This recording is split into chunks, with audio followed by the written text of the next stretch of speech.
Hola familia de BCC Latino, bienvenidos a otro servicio en línea. Hoy continuamos con esta serie de mensajes del efecto RE y la verdad es que no puedo describir cuánta pasión tengo por enseñar el tema de hoy. Es increíble lo que creo que es posible que suceda si ustedes escuchan la palabra de Dios y la aplican durante las próximas semanas. Literalmente creo que esto tiene el poder de redirigir la trayectoria de tu vida en una dirección que no solamente va a honrar a Dios, sino que realmente va a hacer que tu vida sea diferente. Hoy vamos a estar hablando del efecto de repetir. Hoy vamos a hablar de hábitos. Y quizás me preguntas, no sé, Carlos, ¿y por qué son importantes los hábitos? A mí me encanta lo que dice el pastor Craig Groeschel. Él dice: las personas exitosas hacen consistentemente lo que otras personas hacen ocasionalmente. Personas exitosas en cualquier área. Por ejemplo, si alguien prospera espiritualmente, es porque está viviendo constantemente, repetidamente, las disciplinas que lo ayudan a estar cerca de Dios. Si conoces a alguien que es exitoso, no sé, económicamente, que tiene libertad financiera, la razón es porque esa persona está constantemente haciendo cosas que otras personas solamente hacen ocasionalmente o que tal vez nunca, pero nunca hacen. Relacionalmente, físicamente, se trata de esas pequeñas cosas, de esos pequeños hábitos, de esas cosas que hacemos repetidamente y que te conducen en la dirección de cosas grandes a lo largo del tiempo.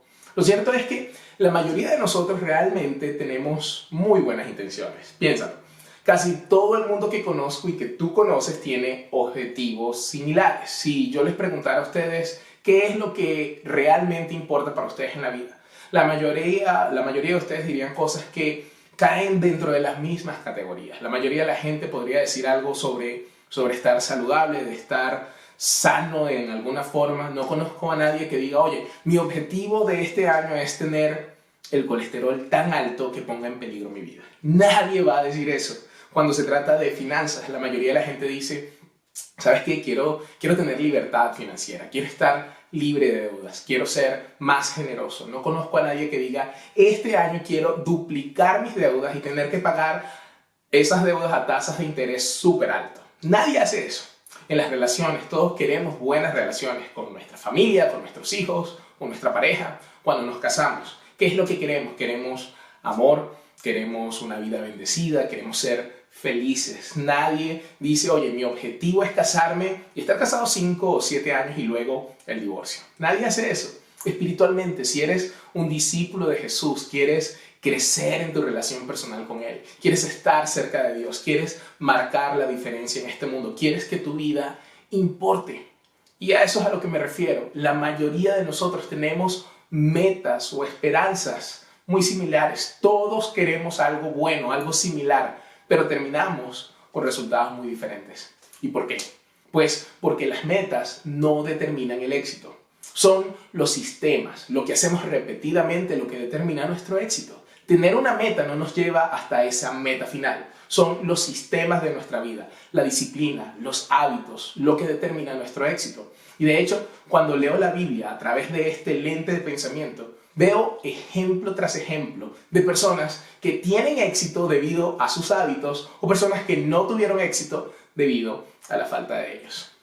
Si miras quién tuvo éxito en la Biblia, en las Escrituras, no creo que nadie pueda argumentar que Jesús fue alguien increíblemente exitoso agradando a Dios. Si miras su vida, una cosa que puedo decirte acerca de Jesús es que Él nunca, pero nunca dijo: es que no tengo tiempo para orar. Estoy tan ocupado, estos discípulos me tienen cansado, Pedro me saca de las casillas, esta gente buscando milagros, desearía tener más tiempo para pasar con Dios, pero es que no tengo tiempo para pasar con Dios. Jesús nunca dijo eso. Lo que verás es que Jesús tenía un hábito constante y repetidamente se alejaba de las multitudes para tener una comunión íntima y reconectar con Dios. Déjame decirte esto: los hábitos importan. Las personas exitosas hacen constantemente, repetidamente, lo que otras personas hacen solamente ocasionalmente. Nos convertimos en aquello que hacemos repetidamente. Hoy vamos a seguir estudiando el libro de Josué, la historia del pueblo de Israel recibiendo la tierra prometida. Y cuando miro la historia de Josué, Josué es un tipo fantástico. Si quiero modelar la vida de alguien en la Biblia, alguien que se destacó, que fue exitoso, que tuvo una gran fe, ese fue Josué. Quiero vivir como él, quiero tener éxito como él. ¿Y por qué tuvo éxito Josué? Pues porque tenía sistemas establecidos que lo llevaron a vivir esa vida de fe y de fidelidad. ¿Y cuál era su sistema? Leamos lo que dice Josué capítulo 1, versículo 7. Solamente esfuérzate y sé muy valiente para cuidar de cumplir toda la ley que mi siervo Moisés te mandó. No te apartes de ella ni a la derecha ni a la izquierda para que tengas éxito en todo lo que emprendas. Nunca se aparte de tu boca este libro de la ley. Más bien, medita en él de día y de noche para que guardes y cumplas todo lo que está escrito en él. Así tendrás éxito y todo te saldrá bien. No te he mandado que te esfuerces y seas valiente, no temas ni desmayes, porque el Señor tu Dios estará contigo donde quiera que vayas. ¡Wow! Déjame hacerte una pregunta. ¿A cuántos les gustaría tener éxito en todo lo que emprendan? ¿A cuántos les gustaría tener éxito y que todos les salga bien? ¿Puedo levantar las dos manos? Creo que la respuesta de todos es que a todos nos gustaría eso. La semana pasada hablamos de recordar la fidelidad de Dios en el pasado, recordar las promesas que Dios nos ha hecho. Nuestra fe se reactiva cuando recibimos promesas del Señor. Cuando recibimos promesas acerca de nuestros estudios, de un trabajo, de con quién vamos a casarnos, de prosperidad económica, de la armonía en el matrimonio, de un hijo que está perdido y que regresa a los caminos de Dios. Dice la palabra que la fe viene por oír y el oír de la palabra de Dios. Cuando escuchamos la palabra de Dios, nuestro corazón empieza a creer. El gran problema es el periodo de tiempo que existe entre la fecha que recibimos la promesa y la fecha de su cumplimiento. Tal vez te preguntes, pero ¿por qué no sucede si Dios lo prometió? Y déjame explicarte esto. Solo porque Dios lo prometió no significa que lo posees todavía. Toda esta tierra se le había sido prometida y entregada a los israelitas, pero solamente podían poseer aquella que habían reclamado. Si lees el versículo 3, Dios les dice, yo les he dado todo el lugar que pisare la planta de su pie. Y antes de empezar esta enseñanza, quiero que te des cuenta de algo. Solamente Dios puede hablar en tiempo pasado sobre una acción que ni siquiera han realizado. Él ya les ha dado todo el lugar que van a pisar. Ya les dio la victoria de una batalla que no han luchado todavía.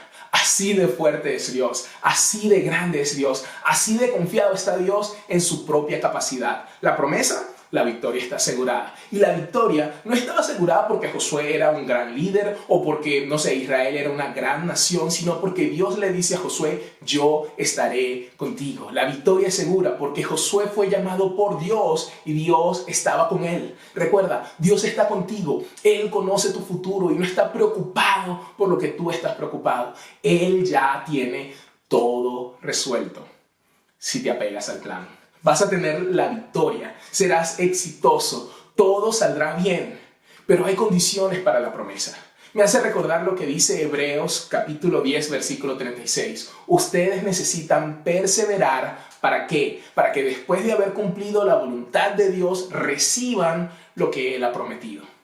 En ese lapso de tiempo, mientras recibimos la promesa y vemos el cumplimiento de la promesa, es cuando Dios nos hace saber que necesitamos perseverar pacientemente. Esa cualidad de resistir, de ser disciplinados, de esperar, de hacer repetidamente la voluntad de Dios. Lo que hago repetidamente determina mis resultados. Mis disciplinas diarias determinan mis resultados a largo plazo. Mi deseo es que tú puedas vivir las disciplinas que conducen a una vida exitosa, que honra a Dios, que agrada a Dios, porque las personas exitosas hacen consistentemente lo que otras personas hacen ocasionalmente. Y la verdad es que hay muchas disciplinas espirituales, muchas disciplinas privadas. Orar, ayunar, dar, congregarse. Pero uno de los hábitos, una de las disciplinas que debes tomar rápidamente o retomar es leer las Escrituras. Josué es llamado a ser esforzado y valiente. ¿Esforzarse para qué? Para cumplir la ley. Josué debe tener mucho cuidado de guardar la ley, de guardar la palabra de Dios, porque el compromiso de Josué a ella iba a ser el pilar para su éxito. Que Dios llame a Josué a esforzarse y a ser valiente para cumplir su palabra expone la debilidad de Josué. Había una necesidad de ese mandato, porque incluso un gran líder como Josué necesitaba ser recordado de esto. Josué no solamente necesitaba leer la palabra de Dios, debía estar en sus labios. Dice, nunca se apartará de tu boca, debía estar en su mente. Día y noche meditarás en ella y tenía que ponerla en práctica para que guardes y hagas conforme a todo lo que en ella está escrito. Cuando vivimos conforme a la palabra de Dios, eso es una garantía de éxito. Dios no promete una vida sin problema, pero nos asegura una vida capaz de lidiar con cualquier cosa, porque tenemos la ventaja completa de la presencia de Dios y sus promesas en nuestras vidas. Ahora, vamos a ver 3 hábitos que necesitamos repetir en nuestra vida. Número 1, estudia la palabra de Dios. Todas las personas desean crecer y madurar en su relación con Dios. De hecho, es muy probable que muchos de ustedes puedan identificar algunas áreas específicas en las que desean ver cambios en sus vidas. ¿Sí? Por ejemplo, leer la Biblia. Pero también es posible que algunos de ustedes se sientan un poco frustrados antes de empezar porque en ocasiones anteriores han comenzado con este mismo propósito y el mismo deseo de leer la Biblia y de cambiar, pero el resultado no ha sido satisfactorio. Y puede ser que el problema radique en el hecho de haber comenzado a edificar sin haber puesto primero el fundamento que va a soportar el edificio. La verdad es que ningún creyente puede experimentar verdadero crecimiento a menos que posea un claro entendimiento de que ha sido plenamente aceptado en la presencia de Dios gracias a la justicia perfecta de su Hijo Jesús y de su obra redentora en la cruz del Calvario. ¿Qué quiere decir eso? Que el amor de Dios por ti no depende de que te dediques fielmente a leer la Biblia y orar durante todo el año, sino de lo que hizo Cristo a favor de nosotros 2000 años atrás en esa cruz. Pero también debes saber que ahora Dios tiene como propósito en tu vida hacerte cada vez más semejante a su Hijo. Y uno de los instrumentos que Dios usa para hacer avanzar este proceso de cambio en nuestras vidas es que estudiemos la palabra de Dios. Pero el ejercicio de esta disciplina no nos gana méritos delante de Dios, sino que nos ayuda a centrar nuestras vidas en Cristo, en Él, quien es en realidad quien produce el cambio en nosotros. Si tú quieres llegar a conocer, amar y servir a Jesús de la misma forma en la que amas a otras personas como tu esposa, tu familia, tus amigos íntimos, por ejemplo, lo haces pasando tiempo considerable con ellos de forma regular. Básicamente todos los días. Al estudiar la palabra de Dios aprenderemos cómo es Dios, cómo actúa, cuáles son sus valores, cuáles son sus propósitos. Él quiere que nosotros comprendamos más profundamente su amor, su presencia, sus promesas y su compromiso con nosotros. Estudiar la palabra de Dios moldea nuestra manera de pensar y no solamente eso, necesitamos también conocer las bellezas de Dios, pero también reconocer la realidad terrible de nuestro lado oscuro, de nuestra propia naturaleza pecaminosa, ese espíritu de autonomía, ese egocentrismo, la autosuficiencia, la soberbia, la rebeldía, el engaño que caracteriza a nuestra naturaleza caída. En especial necesitamos darnos cuenta de cómo esta naturaleza de engaño inspirada por el padre de la mentira nos convence de que, bueno, es que yo soy así me hizo Dios, tengo derecho a ser como soy. Esta es mi vida y yo hago lo que quiero porque no le estoy haciendo daño a nadie. Estoy bien porque soy mejor que otro. Nos dice que lo malo es bueno, que mis circunstancias justifican que yo sea, que yo hable o que me conduzca en cierta forma. Nos dice, oye, eso es solamente un pecado pequeño, no importa, no te afecta. Esas son las características que guían y dominan nuestras actitudes hacia Dios cuando no leemos su palabra. La vida cristiana es una vida de cambio, de crecimiento y de transformación.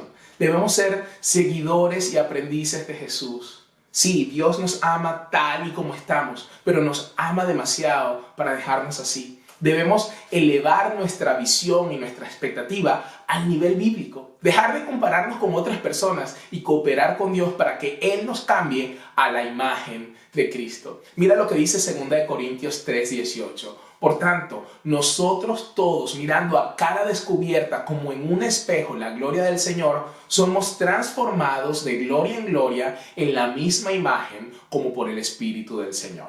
Según este versículo, el creyente que está mirando la gloria de Dios es cambiado a la imagen de Cristo por el poder transformador del Espíritu Santo. Miramos las maravillosas cualidades, las virtudes de Dios Padre, Hijo y Espíritu Santo al leer, al estudiar, al meditar en la palabra de Dios. En la Biblia aprendemos lo que Dios quiere que nuestro carácter sea, que tengamos un corazón de humildad, de amor, de gozo, de contentamiento, de paz, de paciencia, de perdón, de verdad, de servicio, de pureza, de valor, de sumisión a otros y de tantas otras cosas. Mira, Dios está con nosotros y está preparado y deseoso de hacer los cambios necesarios en cada uno de nuestros corazones. Pero solamente estar saturado con la verdad de Dios puede motivarnos a querer ser santos como Dios es santo. Tener claro todo lo que la Biblia dice acerca de la santidad, de lo que Dios espera, nos impulsa hacia el cambio. ¿Por qué? Porque reconoceremos lo que nos hace falta. Cuando somos confrontados por la palabra de Dios, nos lleva a la confesión de nuestros pecados y al arrepentimiento. Nos sometemos a Dios y le pedimos, Señor, cámbiame. Seremos animados y fortalecidos por la palabra y más tarde nos daremos cuenta que Dios nos ha cambiado, de que somos diferentes. La segunda cosa es medita en la palabra. La meditación es una palabra que nosotros como creyentes a menudo no entendemos mucho. La asociamos con el misticismo y con la magia, pero en toda la Biblia hay una enseñanza clara acerca de la meditación. La meditación bíblica no consiste en vaciar la mente, sino elegir con qué llenarla. Implica elegir conscientemente y pensar en la palabra de Dios e imaginar sus promesas en nuestra vida. La palabra de Dios tiene el poder de refrescarte, de reenergizarte. Vamos a enfocarnos ahora en cómo meditar en ella para experimentar sus beneficios, ¿sí? La palabra de Dios tiene el poder de cambiar nuestras vidas, nuestras creencias más profundas. Cuanto más nosotros alineemos estas creencias con las verdades bíblicas, más vamos a comenzar a experimentar las increíbles promesas de Dios en nuestras vidas. La clave es tomar el tiempo para meditar, para pensar en las promesas y principios que estamos leyendo en la Biblia. Porque cuando lo hacemos, la palabra nos revela las expectativas poco realistas, nuestras creencias incorrectas. Y entonces cuando nosotros reemplazamos con las promesas y la palabra de Dios todas esas mentiras, los resultados son asombrosos. Vamos a ver cómo funciona esto exactamente. Digamos que estás leyendo Jeremías 29:11. Porque yo sé muy bien los planes que tengo para ustedes, dice el Señor, planes de bienestar y no de calamidad, a fin de ¿qué? De darles un futuro y una esperanza. Tal vez tienes de memoria recordado ese versículo. Pero meditar en la palabra de Dios implica elegir conscientemente pensar en la palabra de Dios y imaginar sus promesas en nuestra vida. Por ejemplo, una forma práctica podría ser preguntarte a ti mismo, ¿será que mis creencias se alinean con esta verdad que acabo de leer? Porque si sufriste una tragedia o estás tratando con una enfermedad y te has estado preguntando, ¿será que Dios me envió este problema para castigarme? O para enseñarme algo, para pagar algo que hice en el pasado. Esa creencia tuya está en conflicto directo con esta escritura que acabamos de leer. Porque Dios tiene un buen plan para tu vida. Sus planes siempre son buenos. El futuro que Dios tiene en mente para ti está lleno de esperanza, está lleno de paz, está lleno de bondad. Así que, ¿cómo cambia esto tu expectativa, tu imaginación del futuro? Bueno, si estás padeciendo una enfermedad, puedes esperar recibir sanidad, puedes esperar recibir nuevas fuerzas para superar cualquier problema que estés enfrentando, puedes esperar recibir la ayuda de Dios. La meditación bíblica implica que las verdades de la palabra de Dios penetren profundamente nuestro corazón y luego debes permitir que esas promesas de Dios cambien tus pensamientos y tus expectativas para el futuro. ¿Sabes qué? Todos tenemos creencias que están ocultas por debajo de nuestro conocimiento consciente. Esas creencias dirigen nuestras vidas. Esas creencias podrían estar limitando tu éxito financiero, otras podrían estar dañando tus relaciones, tu tranquilidad. Cada creencia va acompañada de una imagen. Si, por ejemplo, crees que tú no puedes salir adelante financieramente, tu imagen del futuro será de ti mismo viviendo en ese mismo nivel de vida. No podrás imaginarte, yendo de vacaciones o enviando a tus hijos a la universidad. Tendrás una imagen llena de deudas y de mentalidad de pobreza atascada en tu corazón. ¿Sabes?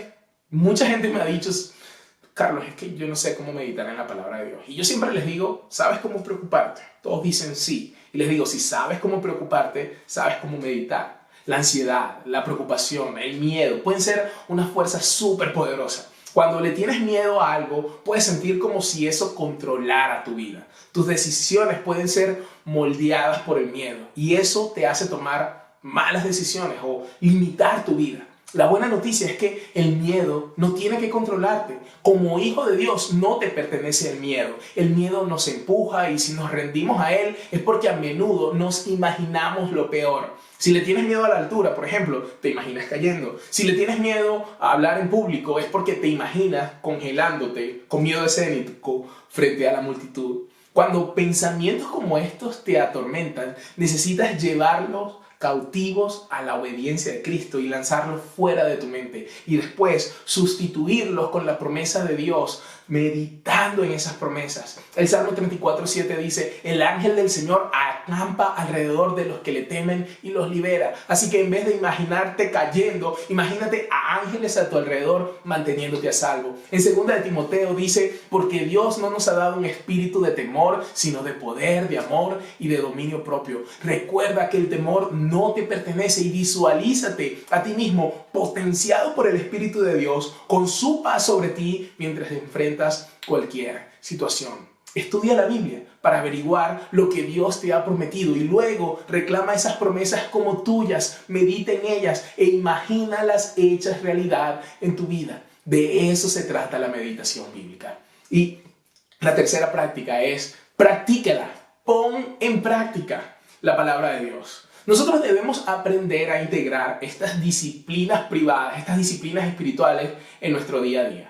Una de las razones por las que nuestras resoluciones no se mantienen es porque de alguna manera dividimos nuestras vidas en compartimientos. Tratamos la lectura de la Biblia y la oración como un deber sagrado, pero luego nos sumergimos en nuestra vida diaria y muy pocas veces relacionamos con el Señor todas estas cosas que ocurren en nuestras vidas.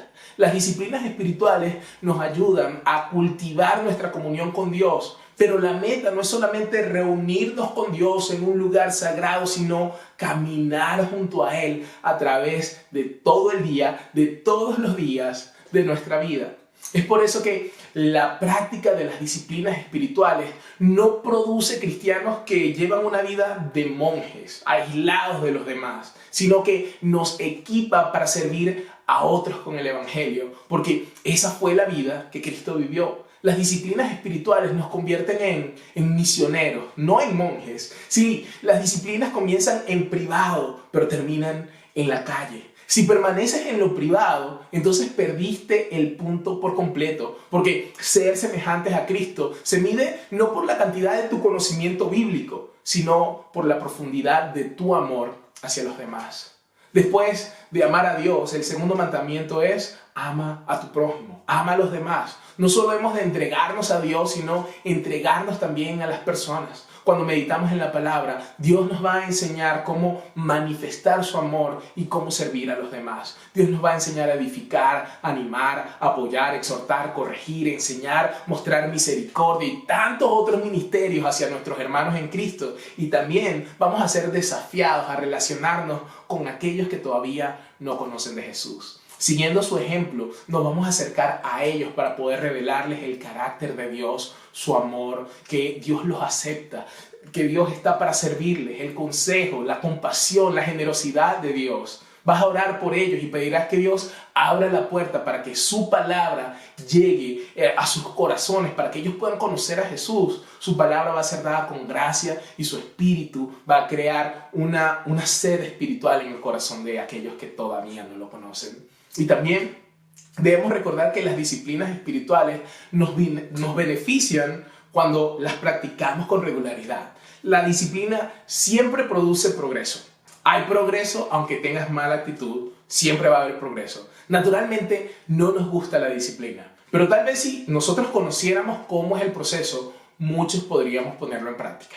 Primero, toda disciplina comienza con compromiso. ¿Sí? Te determinas y dices, bueno, esto de leer la Biblia tal vez no me gusta mucho, pero lo voy a hacer cueste lo que cueste. Jamás lo he hecho, pero le voy a dedicar 3 a 5 minutos cada día para hacerlo. Eso es lo primero, compromiso. Luego viene la comprensión de la necesidad. Llevas un par de semanas leyendo la Biblia, alimentándote bien espiritualmente y ya no sientes tanto miedo, no sientes ansiedad como regularmente lo sientes, te sientes más enérgico, eres más amable, la gente empieza a notar un cambio en ti y experimentas, oye, esto es necesario. Incluso cuando llevas 2 o 3 semanas en una rutina de ejercicios o de alimentación y dejas de hacerlo, vas a sentir la necesidad de volver a hacerlo. Necesidad. Y finalmente lo que sucede en toda disciplina luego del compromiso y la necesidad es la experiencia de placer. Las cosas que comienzan como pura disciplina suelen convertirse en algo placentero, en algo que disfrutas mucho y que se vuelve en un estilo de vida. Mira, conozco muchas personas que fueron obligados, literalmente obligados a tocar un instrumento o a cantar y que hoy lo disfrutan tanto. Personas apasionadas por correr, por hacer ejercicio. Pasa lo mismo con la Biblia, con la disciplina de leer la Biblia. No dediques solamente tu energía para tener un momento de intensidad con Dios y que se va a desvanecer y se apaga. Eso no es lo que nos va a ayudar a crecer espiritualmente. Debemos hacer el compromiso de pasar tiempo con Dios. Tal vez pasar 2 horas cada día leyendo la Biblia es una resolución difícil de cumplir, pero hacer el compromiso de comenzar con 5 o 10 minutos diarios no solamente es más realista, sino que puede ser el inicio de una práctica regular que te va a beneficiar en gran manera con el paso de los años. Mira lo que dice Josué 1:8 otra vez. Nunca se apartará de tu boca este libro de la ley, sino que de día y de noche meditarás en él, para que guardes y hagas conforme a todo lo que en él está escrito. Y presta atención a esto, porque entonces harás prosperar tu camino y todo te saldrá bien. Fíjate que el versículo dice, entonces tú harás prosperar el camino, no Dios, tú. Estas prácticas se llaman disciplinas porque requieren de nuestra participación deliberada en entrenar con el propósito de recibir la promesa. Pero se les llama disciplinas espirituales porque su efectividad no depende de nosotros, sino de la obra del Espíritu de Dios en nosotros.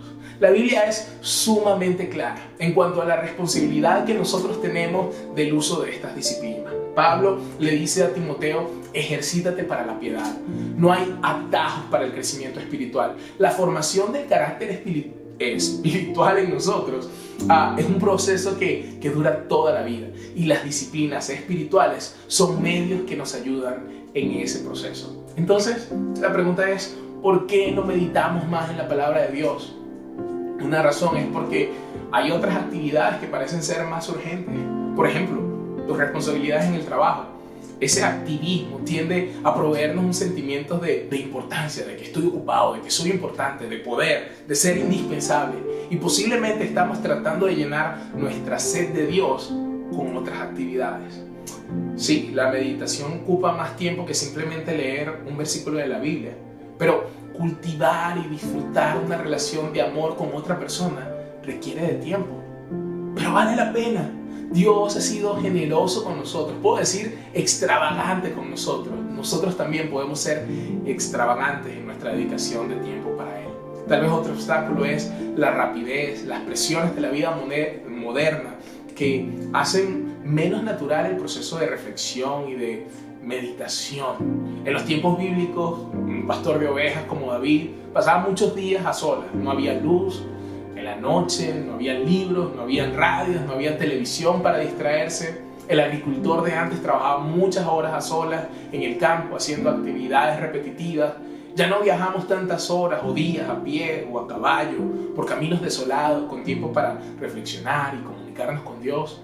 Antes había más tiempo para pensar, para recordar, para evaluar, para planear. Hoy en día tenemos que ser disciplinados para apartar tiempo para escuchar la voz de Dios en las Escrituras y dejar que su Espíritu moldee nuestros pensamientos, nuestras actitudes y que nosotros hagamos las cosas conforme a su voluntad. Yo quiero que recuerdes que el crecimiento de estos hábitos diarios son como una dieta o como un programa de ejercicio físico. Es un trabajo de proceso gradual. No esperes incorporar todo en tu agenda diaria de una vez. No puedes correr una carrera de 5 kilómetros si nunca te has entrenado para eso. Tampoco puedes tocar, no sé, a Liszt, a la tercera clase de piano. Esa prisa te va a invitar al fracaso. Y Dios quiere que tengas éxito a tu ritmo. Debes trabajar cercanamente con tu director espiritual y gradualmente vas incorporando hábitos dependiendo de cómo es tu vida y tu situación. Pero tienes que hacer el firme propósito de, con la ayuda del Espíritu Santo y de tu familia e iglesia, hacer de ellos la prioridad de tu vida. Más importante tal vez que comer, que dormir, que trabajar, que descansar. Quiero que sepas que estudiar la Biblia no se puede adquirir a las carreras. Ese no es el modo como nosotros queremos tratar a los que amamos, ¿verdad? Lo hacemos cuando estamos más atentos durante el día, en un lugar en silencio, sin distracciones, donde sea fácil ponerse en la presencia de Dios y estar con Él. Y por último, quiero dejar en claro que repetir estos hábitos no es una pérdida de tiempo. No estás perdiendo el tiempo. En realidad, estás ganando tiempo. Nunca vas a conocer a una persona que viva en la palabra de Dios diariamente, que sea menos productiva como trabajador, o peor esposo, o que tenga menos tiempo para sus amigos o para su familia, que no pueda cultivar su vida intelectual. Todo lo contrario, Dios siempre recompensa a los que lo ponen a Él de primero. Nuestro Señor va a multiplicar asombrosamente el tiempo como lo multiplicó con los panes y los peces y dio de comer a la multitud hasta saciarse. Entonces, mi pregunta para ti es: ¿harás tiempo para meditar en la palabra de Dios? ¿Harás el compromiso que requiere estudiar y meditar en la palabra de Dios? ¿O dejarás que algún obstáculo te prive de los beneficios de vivir en la palabra de Dios?